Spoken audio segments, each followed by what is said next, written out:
ദൈവത്തിന്റെ അതിപരിശുദ്ധമായ നാമം മഹത്വപ്പെടുമാറാകട്ടെ. ദൈനംദിന അപ്പം എന്ന അനുദിന വചനചിന്തയിലേക്ക് ഏവർക്കും സ്വാഗതം.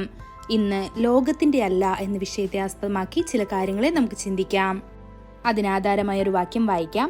യോഹന്നാൻ എഴുതിയ സുവിശേഷം 17-ാം അധ്യായം 16-ാം വാക്യം.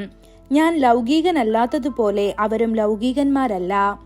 കർത്താവായ യേശുക്രിസ്തു ഈ ലോകത്തിൻ്റെതല്ല, അവൻ സ്വർഗത്തിൽ നിന്നുള്ളവനാണ്. അവൻ നമ്മെ സ്നേഹിച്ചതിനാൽ നമ്മുടെ പാപങ്ങളിൽ നിന്ന് നമ്മെ വിടുവിക്കാൻ അവൻ ഭൂമിയിലേക്ക് ഇറങ്ങി. അവൻ ഈ ലോകത്തിൽ ജീവിച്ചിരുന്നപ്പോഴും അവൻ ഒരിക്കലും ഈ ലോകത്തിന്റെ കാര്യങ്ങളിൽ ശ്രദ്ധിച്ചിരുന്നില്ല. ലോകത്താൽ കളങ്കമില്ലാത്ത ഒരു വിശുദ്ധ ജീവിതം നയിച്ചു. തന്റെ ഓട്ടം വിജയകരമായി പൂർത്തിയാക്കി അവൻ സ്വർഗത്തിലേക്ക് കയറി പിതാവിന്റെ വലത്തുഭാഗത്തിരിക്കുന്നു. നമ്മിൽ ഓരോരുത്തർക്കും അവനൊരു പ്രതീക്ഷയുണ്ട്. അവൻ ലോകത്തിൻ്റെതല്ലാത്തതുപോലെ നാം ലോകത്തിൻ്റെതല്ലെന്ന് തെളിയിക്കുന്ന ഒരു ജീവിതം നയിക്കണമെന്ന്. എന്തെന്നാൽ നമ്മുടെ പൗരത്വം ഭൂമിയിലല്ല സ്വർഗത്തിലാണെന്ന് ഫിലിപ്പിയർ 3-ാം അധ്യായം 20-ാം വാക്യത്തിൽ പറയുന്നു. സ്വർഗരാജ്യത്തിന്റെ അംബാസഡർമാരായി നാം ഈ ലോകത്ത് ജീവിക്കണം.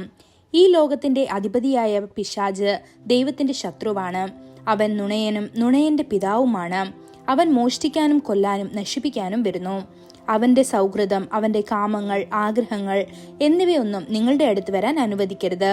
കർത്താവായ യേശുക്രിസ്തുവിനെ ക്രൂശിക്കാൻ ആളുകളെ പ്രേരിപ്പിച്ച ഈ ലോകവുമായി നമുക്കൊരു കൂട്ടായ്മയും ഉണ്ടാകരുത്. ഈ ലോകത്തിന്റെ അധിപതി ഈ ലോകത്തിന്റെ മഹത്വം നമുക്ക് കാണിച്ചു തന്നേക്കാം.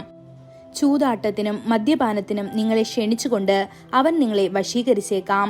ഇഹലോകത്തിന്റെ താൽക്കാലിക സുഖങ്ങൾ ആസ്വദിക്കാനും. എന്നാൽ അവന്റെ വഴികൾ നാശത്തിലേക്കുള്ള വഴികളാണ്. അത് നിങ്ങളെ പാതാളത്തിലേക്കും നിത്യമായ ദണ്ഡനത്തിലേക്കും നയിക്കും.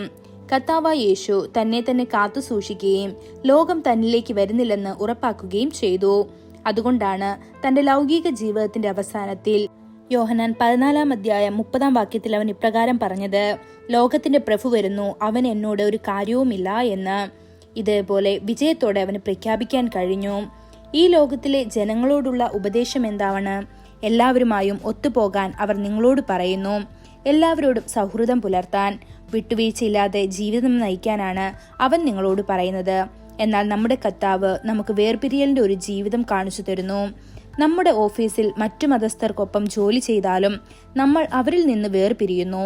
നമുക്കൊരിക്കലും അവരോട് വിട്ടുവീഴ്ച ചെയ്യാനോ ഒത്തുപോകാനോ കഴിയുകയില്ല. നാം വേർപിരിഞ്ഞ ജീവിതം നയിക്കുമ്പോൾ ചിലരുടെ ശത്രുത സമ്പാദിക്കുമെന്ന് യേശു യോഹന്നാൻ സുവിശേഷം 17-ാം അധ്യായം 14-ാം വാക്യത്തിൽ മുൻകൂട്ടി പറഞ്ഞിട്ടുണ്ട്. നാം ലോകജനതയെയും ഈ ലോകത്തിന്റെ അധിപതിയെയും പ്രസാദിപ്പിക്കരുത്, മറിച്ച് നമ്മുടെ ഉള്ളിൽ സന്തോഷത്തോടെ വസിക്കുന്ന കർത്താവിനെ പ്രസാദിപ്പിക്കണം. അത്രമാത്രം നമുക്ക് നിത്യശാന്തി നൽകും. നമ്മുടെ ഉള്ളിൽ സ്വർഗീയ സന്തോഷം കൊണ്ടുവരാനും കഴിയും. അപ്പോസ്തലനായ പത്രോസ് 1 പത്രോസ് 2-ാം അധ്യായം 21-ാം വാക്യത്തിൽ ഇപ്രകാരം പറയുന്നു, ക്രിസ്തുവും നിങ്ങൾക്ക് വേണ്ടി കഷ്ടം അനുഭവിച്ചു, നിങ്ങൾ അവന്റെ കാൽച്ചുവട് പിന്തുടരുവാൻ ഒരു മാതൃക വച്ചേച്ചു പോയിരിക്കുന്നു എന്ന്. ദൈവമക്കളെ, നമ്മുടെ കർത്താവായ യേശുക്രിസ്തുവിന് വേണ്ടി കഷ്ടപ്പെടുന്നതിൽ ലജ്ജിക്കരുത്. അതുതന്നെയാണ് നാം ചെയ്യാൻ വിളിക്കപ്പെട്ടിരിക്കുന്നത്. ഈ വചനങ്ങളാൽ ദൈവം നമ്മെ ഓരോരുത്തരെയും അനുഗ്രഹിക്കുമാറാകട്ടെ. കൂടുതൽ ധ്യാനത്തിനുള്ള വാക്യം മത്തായി സുവിശേഷം 5-ാം അധ്യായം 11-ാം വാക്യം.